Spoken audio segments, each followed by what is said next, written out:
কলকাতা আরজিকর কাণ্ডে বিচার এবং দোষীদের কঠোরতম শাস্তির দাবিতে আজ নবদ্বীপ শহরে বিজেপির ডাকা রাজ্য বিজেপি ঘোষিত চাক্কা জ্যাম কর্মসূচি পালন করা হয়।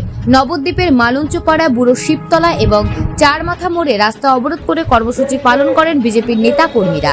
এই কর্মসূচিতে উপস্থিত ছিলেন নদিয়া জেলা বিজেপির কমিটির সদস্য সৌরভ সাহা, নবদ্বীপ শহর উত্তর মণ্ডলের বিজেপির সভাপতি শঙ্কর দেবনাথ সহ অন্যান্য বিজেপি নেতৃত্ববৃন্দ, অসংখ্য কর্মী সমর্থক। তারা এই ঘটনার জন্য দোষীদের শাস্তির দাবি জানিয়েছেন, রাজ্য সরকারকে তীব্র সমালোচনা করেন এবং দ্রুত ব্যবস্থা নেওয়ার আহ্বান জানান। নবদ্বীপ শহরে বিভিন্ন সড়কে আজ এই অবরোধ কর্মসূচির কারণে যান চলাচলে কিছুটা বিঘ্ন ঘটেছে।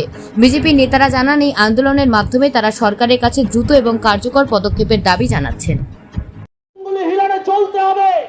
পুলিশ প্রশাসন যদি তৃণমূলের অঙ্গুলি হিলনে না চলে, তাহলে পুলিশ প্রশাসনকে দূর দূরান্তে